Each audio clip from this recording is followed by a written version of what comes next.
Okay.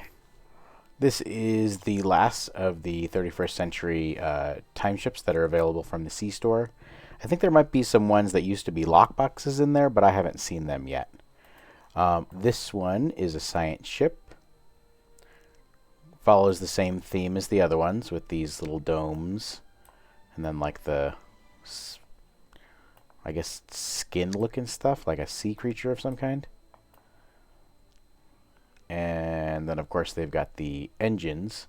This one has two of them, left and right, that look like the engines from the Wells class from Star Trek Voyager back in the day. So, as a temporal ship, it does have access to the temporal mechanics. This thing right here indicates which one is which. I usually go with the offensive configuration because it increases your engine power, flight speed, and turn rate. And I'm not going to be doing any hull healing right now. I'd rather destroy the enemy than heal my ship. So that's the way it goes. So that's this one. We will switch over to the ship. This is the Temporal multi-mission science vessel. So it's not just a science vessel, it's a multi-mission science vessel, which means that it's much better, at least in my opinion. Because it is this type of ship, it does have a hangar. It comes with Epoch fighters, but I bought the advanced ones, so they're pretty powerful. Those ones are here.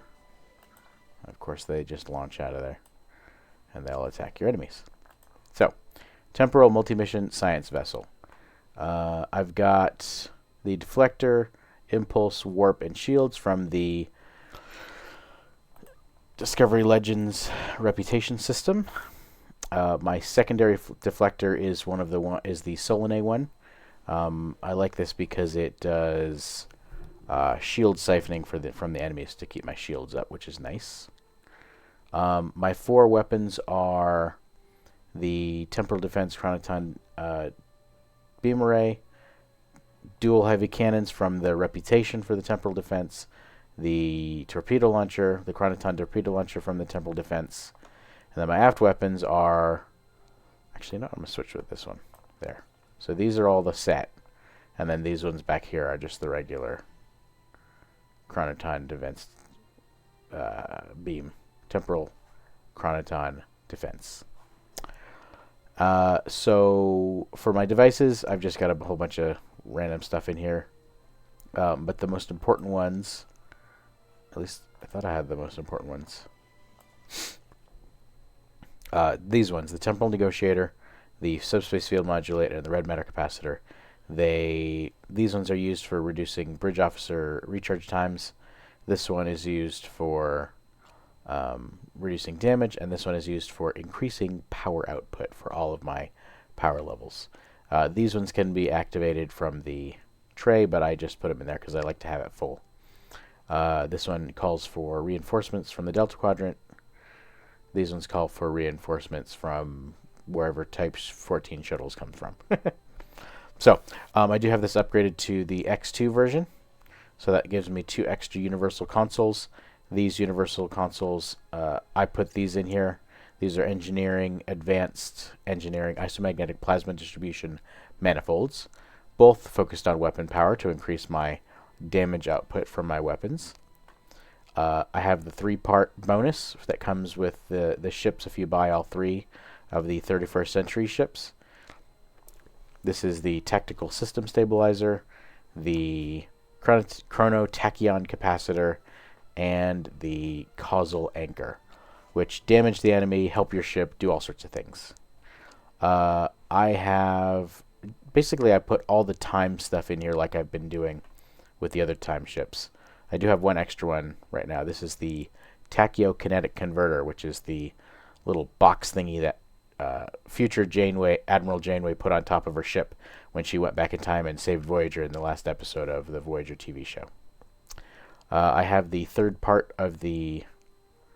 Well, I guess it's the fourth part, but technically there's only a 3-part set. Of the Temporal Defense Initiative piece here. I've got a Temporal Disentanglement Suite. I've got a Temporal Destabilization Probe, a Temporal Destabilization Matrix, and a temporal disorder console. This one's really cool. It creates clones of your ship that fight for you. That's always fun. I really like that one. And then for the tactical, I've got anti-proton mag regulators, which increase my anti-proton damage because I'm doing anti-proton damage. So, let's fight some enemies. See if the board can put up any of a fight here.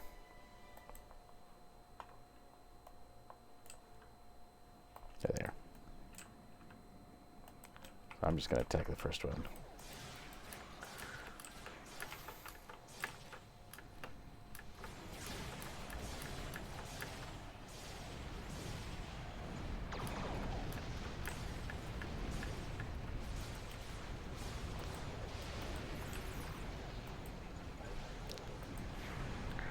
We'll use some of the temporal stuff here to mess around with the enemies.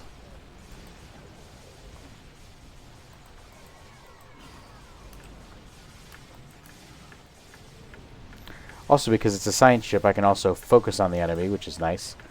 Increases the damage over time. That was quick.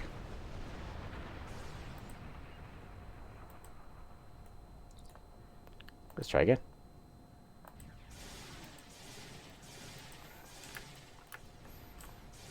I remember not having too much luck with this ship, but it sure seems like it's kicking butt right now.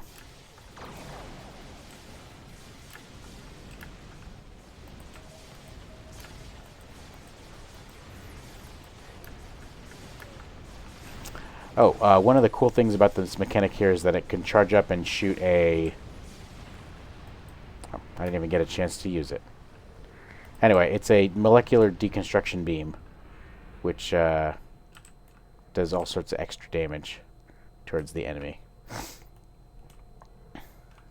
But yeah, that's this ship. Of course, I've got some special stuff going on right now. And I like it. I like these 31st century ships. Like, they're not really Star Trek, Starfleet type of looking ships, but they're fun. And I think that the idea is that they're like partially organic, and that's why they built them that way. Almost like a hybrid of technology and like Species 8472 stuff, or something like that. Which is fun, like in the 31st century, everybody's friends kind of a thing. So, I like these. I like these. This is a good ship. So, if you're thinking about buying these temporal ships, I highly would recommend it. This is probably the best purchase I ever made in this game. Was the temporal expansion pack. I think I bought it for like half off when it first came out back in the day.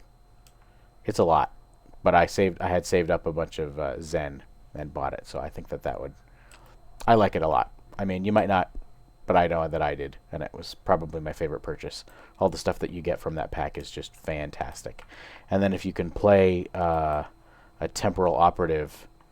as a temporal operative, you get all sorts of extra stuff as well. That was definitely the fun. I think that might be the funnest that I've ever had playing Star Trek Online, that expansion.